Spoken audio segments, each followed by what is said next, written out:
শুভ সকাল বন্ধুরা, কেমন আছো তোমরা? আশা করি তোমরা সবাই অনেক ভালো আছো, সুস্থ আছো। আমরাও ভালো আছি। চলে আসলাম আরও একটা নতুন ভিডিও নিয়ে। তো আজকে তো হলো শুক্রবার না বুধবার ঠিক মনে পড়ছে না, তো দুটোর মধ্যে একটা হবে আর কি। তো এই যে সকাল সকালে এই দেখো, এটা কি খুদের ভাত। তোমরা হয়তো চিনতে পারবে কি পারবে না জানি না, কিন্তু এগুলো না ভীষণ আমার প্রিয়, ভীষণই ভালো লাগে। তো পাশের বাড়ির থেকে দিল, মানে পাশের বাড়িতে রান্না করেছিল, ওইগুলোই দিল। ভাবলাম যে এগুলো এখন খেয়ে নেব, খেয়ে দিয়ে তারপর আজকে তোমাদের সাথে শেয়ার করব আমার বাচ্চাদের রুম কিভাবে আমি পরিষ্কার করি সেটা। তো পুরো ভোলই পাল্টে দেবো আজকে। তো দেখতে থাকো, আশা করি তোমাদের ভিডিওটা অনেকটাই ভালো লাগবে। কিন্তু আমি জামা কাপড়গুলো ধুয়ে নিয়েছি, যেহেতু ঘরের কাজ করব, তো সেজন্য ভাবলাম যে জামা কাপড়গুলো প্রথমে ধুয়ে কেচে ধুয়ে শুকোতে দিয়ে দিই। যেহেতু শীতকাল তো একদমই শুকোতে চায় না কাপড় চোপড়, বাচ্চাদের স্কুল ড্রেসও আছে, সেই জন্যে আর কি প্রথমে কাপড় চোপড়গুলোই ধুয়ে নিলাম। এখন আমি ধীরে সুস্থিতে কাজগুলো করতে পারবো। আর এদিকে আমি কিন্তু ভাত বসিয়ে দিয়েছি, এই যে ভাত বসিয়ে দিয়েছি।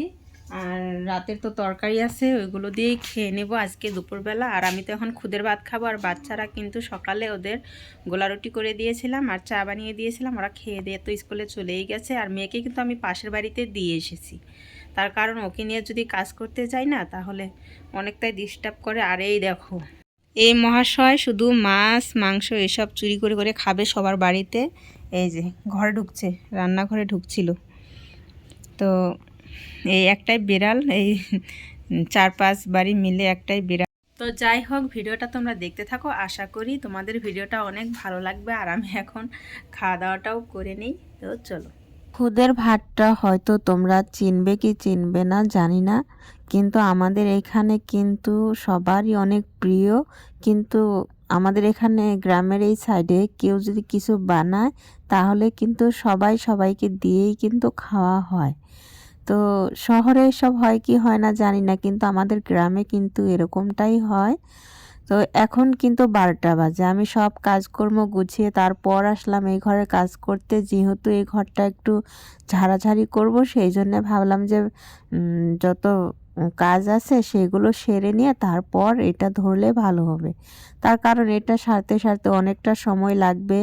আর বাইরের কাজগুলো যদি ফেলে রাখি তাহলে তো সন্ধেই হয়ে যাবে, তাই না?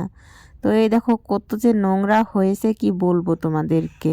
ছোট বাচ্চা নিয়ে একদম মানে পরিষ্কার করে উঠতে পারি না। আর চোখের মধ্যে লাগছিল, নিচে আর কি পড়ছিল চোখের মধ্যে। তো তারপর কিন্তু আমি চশমা চোখে দিয়ে নিয়েছিলাম। আর দেখো চশমা চোখে দিয়ে নেওয়ার পর মানে এত হাসাহাসি হচ্ছিল কি বলবো তোমাদেরকে। আমার হাজব্যান্ড বলছিল ম্যাডাম হয়ে ঘর ঝাড় দিচ্ছে, মনে হচ্ছে স্কুল পড়াতে যাবে, মানে এরকম আর কি বলছিল। তো এই যে যেখানটা বেশি উঁচু ওইদিকে আমার হাতটা আর কি যাচ্ছিল না, সেই জন্য হাজব্যান্ডকে বললাম যে তুমি একটু পরিষ্কার করে দাও।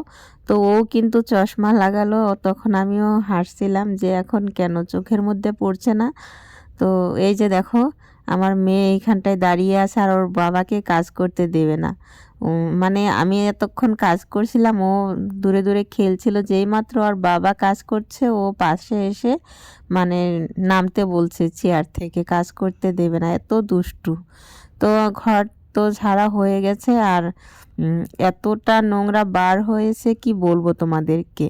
তো আজকে ইচ্ছে আছে পুরো ঘরটা একদম পরিষ্কার পরিপাটি করে ফেলবো। তো দেখি কতদূর কি করতে পারি। ছোট বাচ্চা নিয়ে কাজের অত গ্যারান্টি দিতে পারি না, তার কারণ যদি মেয়ে একবার কান্না করা ধরে তাহলে তো বাস হয়েই গেল। তো কিছু কাপড় ধুতে হবে, ওইগুলো আলাদা করবো। আর কিছু ধোয়া কাপড় আছে ওইগুলো সমস্ত গুছিয়ে নেব। আর এই যে দেখো খাটের নিচে এত মানে বাচ্চারা নোংরা করে রেখেছে কি বলবো তোমাদেরকে। এই দেখো কত কাগজ ছিঁড়ে ছিঁড়ে ফেলেছে। আর প্রত্যেক দিনই কিন্তু ঘর ঝাড় দেই। আমাদের গ্রামের বাড়িতে দেখবে যে কিছু বাড়তি জিনিস থাকলে ওইগুলো কিন্তু খাটের নিচে রাখা হয়। তো সেটাই হয়েছিল, খাটের নিচে অনেক জিনিস ছিল, তো সেই জন্যে ভালো করে ঝাড় দিতে পারতাম না।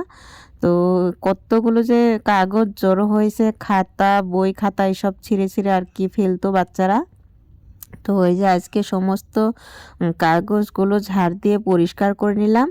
আর এখানটায় কল আছে একটা পুরনো, তারপরে আরও কি যেন ছিল, ওইগুলো এখন ভালো করে চকির তলটা ঝাড় দিয়ে তারপর কিন্তু আবার রেখে দিব। এইগুলো সমস্ত জিনিসপত্র সাজার উপরে উঠাতে হবে, ওখানটায় জায়গা আছে, কিন্তু এখন আর উঠাবো না, এখন এই যে খাটের তলায় রেখে দেব। তো আরেক সময় হয়তো উঠিয়ে রাখা যাবে। তো আমার হাজব্যান্ডের সাথে কিন্তু এই ঘর ঝাড় দেওয়া নিয়ে কিন্তু একটু ঝগড়াঝাটিও হয়েছে, তার কারণ ওকে ধরতে বলি ও ধরে না, মানে বারবার গিয়ে শুয়ে পড়ে, ফোন দেখে, ওটা নিয়ে কিন্তু আমি রাগারাগিও হয়েছে আমাদের মধ্যে। তো এই যে দেখো ভালো করে ঘরটা ঝাড়টার দিয়ে একেবারে পরিষ্কার করে নেব। আর আমার কাজকর্ম একটু উলটপালটই হয়ে গেছে, মানে একা একা কোনটা করব কোনটা না করব মানে বুঝতে পারছিলাম না। এখানটা মানে এখান থেকে ওখানে টেনে রাখছিলাম, আবার ওখান থেকে এখানটায় টেনে এনে রাখছিলাম, মানে এরকমই হচ্ছিল। তো বিছানা চাদরটা তো উঠিয়ে ফেলেছি, এখন এই যে সমস্ত কাপড় চোপড় খাটের উপর রেখে দিলাম। এখন এই যে টাংটাও কিন্তু বার করে নিচ্ছে, এইখানটায় রাখবো টেবিলটা। তো তখন তো মানে আর কি মাথায় ঢুকছিল না কিভাবে কি রাখবো, কোথায় কোনটা রাখলে মানে ভালো লাগবে। এই দেখো আমি ডাকছিলাম, ও আসছিলই না, আমার মানে ভীষণ রাগ ধরে যাচ্ছিল। তো তারপরে ও এসেছিল, এসে বলে যে আমি কি দিয়ে কি করব, কোথা থেকে কি নেব, মানে দাঁড়িয়ে থাকতে ওর ভালো লাগে না। মানে কালকে এসেছে রাতের 3টের সময়, তো এসে ঘুমিয়েছিল, মানে কাজে গিয়েছিল, তো রাতের 3টের সময় এসেছে, সেই জন্য ওরও শরীরটা অতটা ভালো লাগছে না। তো ও এসে কিন্তু চলে গেছে, আমি রাগারাগি করছিলাম, চলে গেছে, আবার শুয়ে পড়েছে। তো এখন এই যে এখানটার জিনিস ওইখানটায় নিচ্ছি, দাঁড়িয়ে দাঁড়িয়ে ভাবছি যে কোনটা কোন জায়গায় রাখলে দেখতে ভালো লাগবে। তো আমি কিন্তু এই জিনিসপত্রগুলো সরিয়ে সরিয়ে একেবারে ঝাড় দিয়ে পরিষ্কার করে নিচ্ছি। তার কারণ আমি এক কাজ আর দুবার করব না, যেহেতু বাচ্চারাও স্কুল থেকে এসে পড়বে, সেই জন্যে কিন্তু জিনিসগুলো সরিয়ে সরিয়ে ঝাড় দিয়ে নিচ্ছি। আর এত কাগজ, বাপরে বাবা, আমার তো মাথাটাই নষ্ট হয়ে গেছে আজকে ঘর ঝাড় দিতে গিয়ে। মানে কাগজ ছিঁড়ে ছিঁড়ে বাচ্চারা একেবারে নাজেহাল অবস্থা করে রেখেছে। তো দেখবে যে কিছুদিন পর পর যদি এরকম ঘরের জিনিসপত্রগুলো একটু ওলটপালট করে নেওয়া যায় না, তাহলে জিনিসপত্রগুলো একটু পরিষ্কার হয়, আর মানে থাকতেও আর কি ভালো লাগে, ঘরের মধ্যে দেখতেও ভালো লাগে।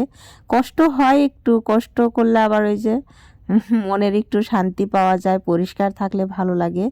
তো ওই যে এই টেবিলটা কিন্তু ভাঙা, তো আমি এটার উপরে কিন্তু কার্পেট বিছিয়ে রেখেছি। যেহেতু শীতকাল পড়েছে, এখন এই কার্পেটটা কিন্তু নামিয়ে নিতে হবে নিচে পাকায় পাড়ার জন্য, মেঝেতে পাড়ার জন্য। তো এই টেবিলটার জন্য একটা মানে পেপার কিনতে হবে, কিনে এটার মধ্যে পেতে রাখতে হবে।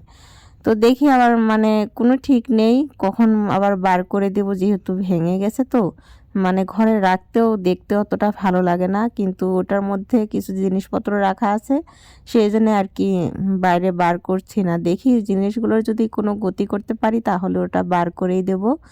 আর এই যে ঝুড়িটাও র্যাকটাও কিন্তু আমি পুরো খালি করে নিয়েছি, মানে সব কাপড় চোপড় দেখে দেখে ভাঁজ করে রাখতে হবে। তার কারণ বাচ্চাদের কাপড় চোপড় রাখা হয়, তো একটা নিতে গিয়ে যে আরও 4-5টা ফেলে দেয়। তো এই যে দেখো, মানে কাগজের পাহাড় ঘরের মধ্যে, এত কাগজ ছিঁড়ে ছিঁড়ে জড়ো করেছে, কি বলবো, এতটা নোংরা ঘরের মধ্যে ছিল। ওটাই আর কি আমি ভাবছিলাম আর বলছিলাম যে এতটা নোংরা আমার ঘরের মধ্যে এর আগে কোনো দিনও হয়নি। আর বাচ্চারাও ওই যে চলে আসলো স্কুল। এই যে বন্ধুরা, পুরো ঘর দুয়ার গোছানোর পর এরকম লাগছে। তো মাঝে মধ্যে যদি একটু উলটপালট করে নেওয়া যায় তাহলে কিন্তু ঘরটা অনেকই পরিষ্কার থাকে। এই টাংটা কিন্তু এই সাইডে ছিল, আর এই চৌকিটা কিন্তু এই দক্ষিণ দিকে, মানে উত্তর দক্ষিণ দিকে ছিল, এখন পূব পশ্চিম হয়ে গেছে। তো এইগুলো ভালো করে পরিষ্কার করে নিয়েছি, দেখতে এখন অনেকটাই ভালো লাগছে। মানে মাঝে মধ্যে এদিক ওদিক করলে না দেখতে কিন্তু ভীষণই ভালো লাগে। আর এই যে ভীষণ ঝোল হয়েছিল, এইগুলো কিন্তু পরিষ্কার করে নিয়েছি, পুরো পরিষ্কার হয়ে গেছে। তো যেরকম আর কি ঘর দুয়ার সেরকম করে পরিষ্কার করে রাখার চেষ্টা করি। এই যে, আর মুসুরিটা কিন্তু এখনও টানানো হয়নি, তার কারণ ধুয়ে দেবো তো সেই জন্যে। ভিডিওটা যদি ভালো লাগে তাহলে লাইক কমেন্ট সাবস্ক্রাইব করে দিয়ে আমার পাশে থেকো। কালকে আরও একটা নতুন ভিডিও নিয়ে তোমাদের মাঝে চলে আসবো। আজকের মতো এই পর্যন্ত।